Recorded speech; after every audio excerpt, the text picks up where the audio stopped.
दोस्तों, 21 जुलाई साल 1969 का वो दिन था जब पहली बार किसी इंसान ने चांद पर कदम रखा था। ये दिन पूरी दुनिया और मानव जाति के लिए दुनिया के सबसे बड़े अचीवमेंट में से एक था। हालांकि इस मिशन के कई साल बाद ये खुलासा किया गया कि अपोलो मिशन से इंसान चांद पर पहुंचे थे, ये फेक है। लेकिन ये एक अफवाह थी। चांद पर कदम रखने वाले पहले इंसान का नाम है नील आर्मस्ट्रॉन्ग और दूसरे इंसान का नाम है बज ऑल्ड्रिन। दोस्तों, इतने सालों बाद भी इस अपोलो मिशन को मानव सभ्यता की सबसे महान तकनीकी उपलब्धि माना जाता है। 16 जुलाई 1969 को अंतरिक्ष यात्री नील आर्मस्ट्रॉन्ग, बज ऑल्ड्रिन और माइकल कॉलिस विशाल सैटर्न वी रॉकेट के ऊपर अपने अपोलो अंतरिक्ष यान में सवार थे और महज 11 मिनटों में ही पृथ्वी के ऑर्बिट में प्रवेश कर गए थे। दोस्तों, क्या है इस अपोलो 11 मिशन की कहानी और इस पर क्यों एलिगेशन लगाया गया? आज के इस वीडियो में हम आपको इन सभी घटनाओं से रूबरू कराएंगे। तो इतिहास रचने वाले अपोलो 11 मिशन के इस कहानी को जानने के लिए वीडियो के अंत तक बने रहें। दोस्तों, आपको ये सुनकर हैरानी होगी कि इस अपोलो मिशन के पीछे का मकसद एक वॉर था। बेसिकली ये एक कोल्ड वॉर था जहां अमेरिका सोवियत यूनियन से आगे निकलना चाहता था स्पेस में जाने की रेस में। लेकिन अमेरिका को इसके पहले कुछ समझ नहीं आ रहा था कि वो दुनिया में स्पेस की रेस में सबसे आगे कैसे निकले। फाइनली उन्हें इसका सॉल्यूशन मिल गया और वो था चांद पर पहली बार इंसान को भेजना और उसे सही सलामत धरती पर वापस लाना। साल 1961 तक सोवियत यूनियन स्पेस की रेस में अमेरिका से कई आगे था और ये बात अमेरिका को बिल्कुल ही बर्दाश्त नहीं था कि वो किसी से पीछे रहे।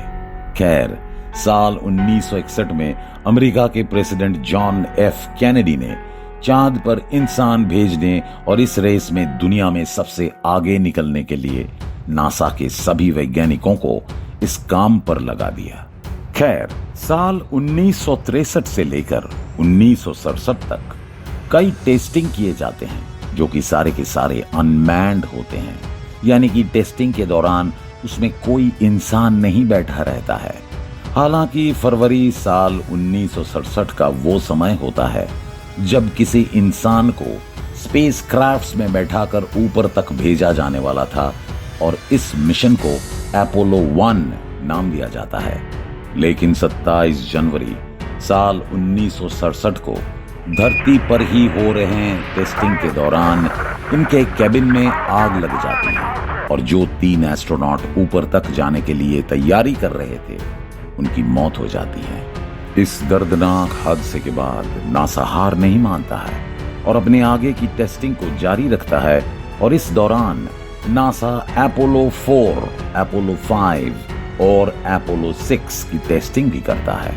हालांकि ये सारे मिशन अनमैन्ड थे, लेकिन अक्टूबर 1968 में दूसरा मैन्ड मिशन टेस्ट किया जाता है जिसका नाम अपोलो 7 दिया गया था। इस टेस्टिंग में 3 एस्ट्रोनॉट सवार थे और मिशन की टेस्टिंग कामयाब हो जाती है।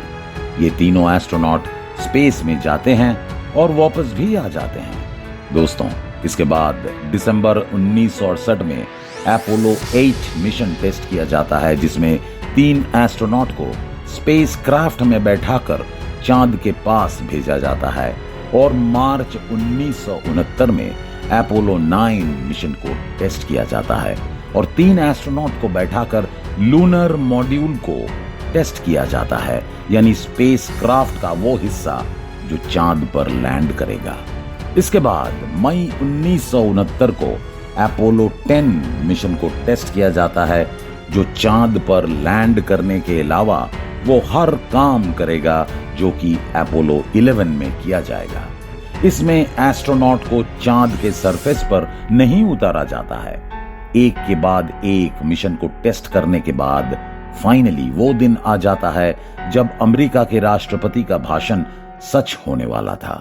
16 जुलाई साल 1969 को सुबह के 9:32 को अपोलो 11 मिशन को लॉन्च किया जाता है और वो अपने मकसद को पूरा करने के लिए उड़ान भर लेता है।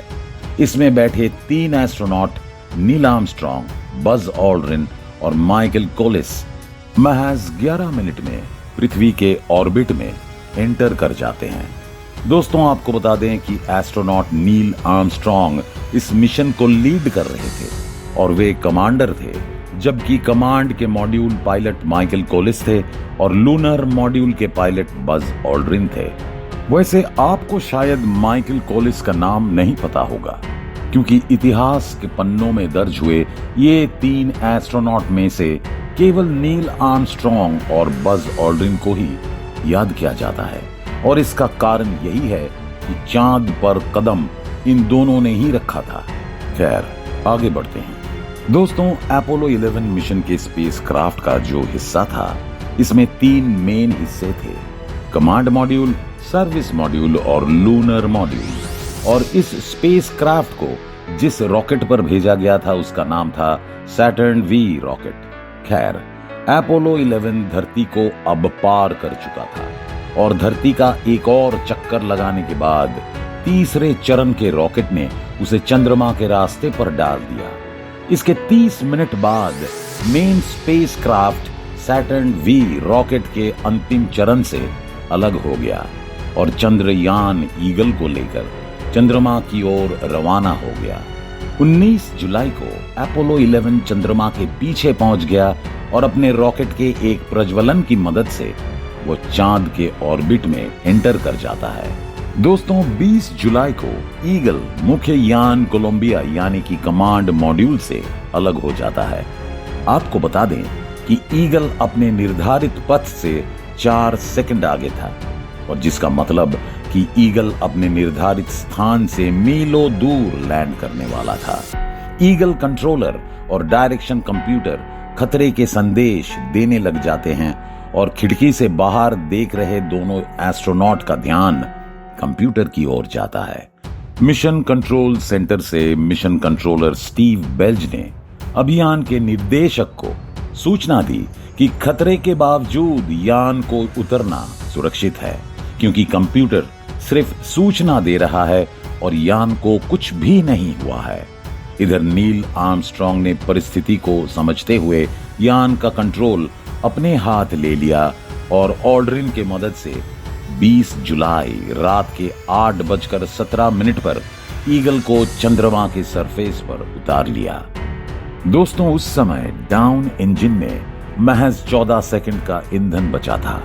चांद पर ईगल जिस स्थान पर उतरा था उसे नील आर्मस्ट्रॉन्ग ने ट्रैंक्विलिटी बेस का नाम दिया। 21 जुलाई रात के 2:46 पर चंद्रमा पर चंद्रयान के उतरने के करीब 6.5 घंटे बाद चंद्रमा पर नील आर्मस्ट्रॉन्ग द्वारा चंद्रमा पर पहला कदम रखा जाता है। नील आर्मस्ट्रॉन्ग के बाद अब बज ऑल्ड्रिन की बारी थी चांद पर कदम रखने की, इसलिए उन्हें सेकंड पर्सन के रूप में जाना जाता है जिसने चांद पर कदम रखा था। खैर, दोनों एस्ट्रोनॉट करीब 2.5 घंटे तक चांद पर मिट्टी और पत्थरों के सैंपल्स कलेक्ट करते हैं, फोटोज भी खींचते हैं और कई साइंटिफिक इक्विपमेंट्स भी सेटअप करते हैं। दोस्तों, करीब 23 किलो पत्थर और सैंपल्स कलेक्ट किया जाता है और अमेरिकी झंडे को लहराया जाता है। सभी एक्टिविटीज को करने के बाद अब समय आ जाता है चांद से वापस धरती पर आने का। सबसे पहले ऑल्ड्रिन ईगल में आए, उसके बाद नील आर्मस्ट्रॉन्ग भी इसमें सवार हुए। दोस्तों, लूनर मॉड्यूल यानी कि ईगल को करीब 21 घंटे तक चांद पर रहना था और इसके बाद इसे वापस जाकर सीएसएम मॉड्यूल यानी कि कोलंबिया से अटैच होना था। वैसे कहा जाता है कि इस दौरान भी कुछ मुश्किलें आई थी। खैर, कोलंबिया से ईगल के अटैच होने के बाद वापस से अब धरती पर आने का सफर शुरू हो गया। 24 जुलाई 1969 को अपोलो 11 सुरक्षित रूप से धरती पर लौट आया। यान प्रशांत महासागर में गिरा और उसे सुरक्षित रूप से निकाला गया। तीनों एस्ट्रोनॉट के स्वागत के लिए स्वयं अमेरिकी राष्ट्रपति हाजिर थे। उन्हें पुरस्कारों से सम्मानित किया गया और रातों रात ये तीनों अंतरिक्ष यात्री दुनिया भर में फेमस हो गए। वैसे दोस्तों, आपको क्या लगता है? कमेंट करके जरूर बताएं। खैर, उम्मीद है कि आपको हमारी ये वीडियो पसंद आई होगी। वैसे अगर आपको ये वीडियो अच्छी लगी हो तो वीडियो को लाइक और शेयर जरूर करें, और इसी तरह के इंफॉर्मेटिव वीडियो देखने के लिए हमारे इस चैनल को सब्सक्राइब भी करें। फिलहाल के लिए इस वीडियो में बस इतना ही। मिलते हैं किसी अन्य इंफॉर्मेटिव वीडियो के साथ। धन्यवाद।